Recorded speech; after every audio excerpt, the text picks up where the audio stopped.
Hey everyone, I'm currently not at home right now, but I realized I never filmed a video revealing which campus I actually chose and ended up choosing for the next 4 years. And between MIT and Harvard, it's MIT. So that's what I'll be calling home for the next 4 years. But yeah, to preface this video, people have a bunch of different opinions and a bunch of different preferences and priorities on what they seek when they're choosing between college campuses. So even though I had a bunch of reasons that led me to MIT, and MIT felt like home, someone else on the internet could have chosen Harvard for the exact same reason, just because it felt like home to them. So yeah, it really just boils down to what feels like home to you. Okay, some overall things that I saw when I was campus visiting both of these schools is one, Harvard is definitely more aesthetic.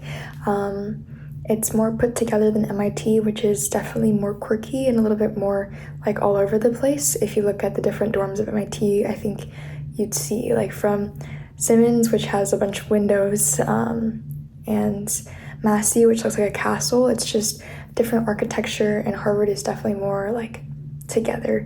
And yeah, if that factors into your college decision at all, I definitely check both those campuses out because both of them give off a different vibe just from the beginning, walking onto campus.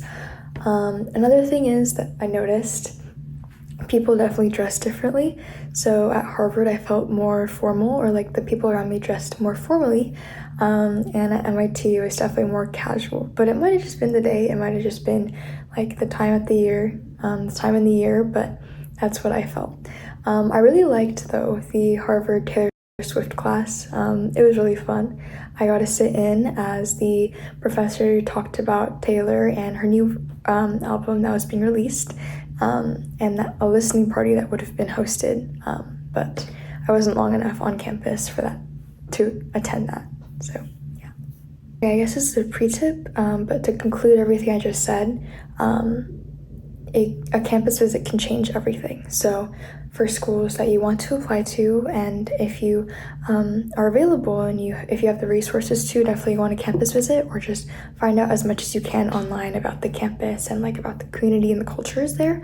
And after you get in, even if you're remotely interested in going to a certain school, make sure to go on a campus visit there and find out as much as you can about what suits you, what dislikes you have of that college. Yeah, I guess a personal example is I really thought that I'd be set on Harvard, but I went to both MIT and Harvard campus visit, and that changed everything. I can't really tell you what it was, but I think it was the communities that I was able to get a glimpse of that I'd be involved in, and the people I met, and the campus itself. And again, I can't emphasize this enough that someone else on the internet could be saying all these exact same things and choosing between MIT and Harvard and gone to Harvard instead, just because the interactions they had, the communities that they got a glimpse of, were all what suited them more and what felt more like home to them. So really, this is just my opinion, and this shows how important a campus visit can be, and it can really be a deciding factor. Okay, so a lot of y'all reached out with questions about your application timeline, structure, and how to incorporate your personality. So here's some overall tips and a crash course on all the phrases and the words and what they really mean. So tip one is to start early, but not too early. So if you're an underclassman, you should definitely stop watching this video and save it somewhere. But just come back to it whenever you're a junior or a senior, and go have fun, do something else. Burnout is real, so please don't stress yourself out about college apps until later on.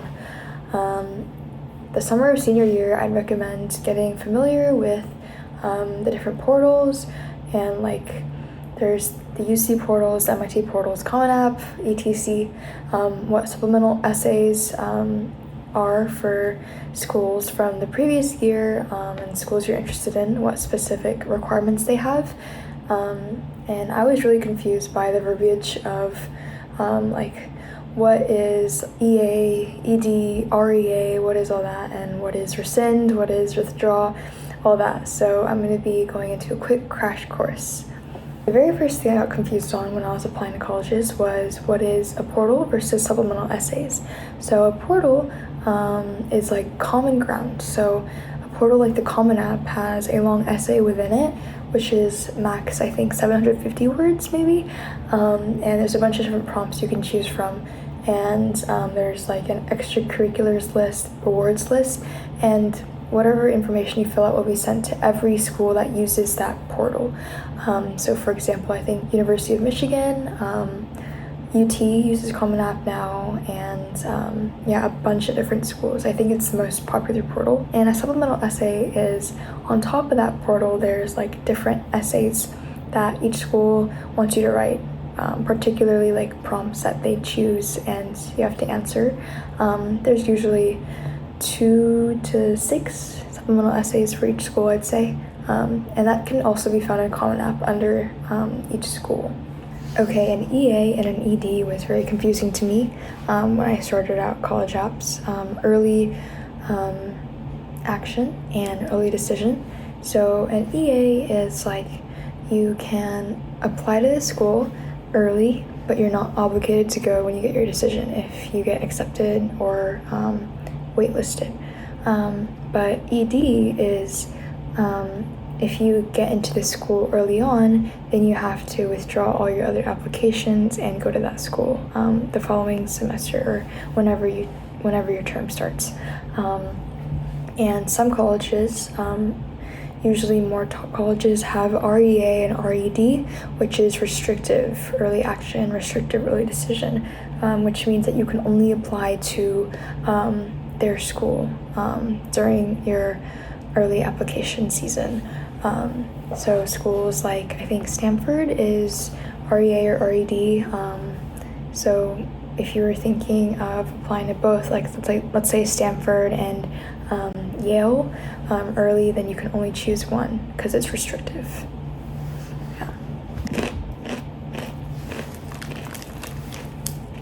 Okay, the difference between rescinding and withdrawing. So rescinding is really bad. You don't want that ever. It's basically when a college like rescinds your application, so takes away your application from consideration because usually you've done something bad or you've done something illegal or something against that school's policy or whatever. And withdrawing is just you on your side withdrawing the application, saying, hey, I don't want your admissions officers to review this anymore. Okay, tip number 2 is to dig deeper. As a high school student, there are opportunities everywhere for you to succeed, especially like at school, among your teachers and your peers and staff members. There's a lot of people you can always reach out to.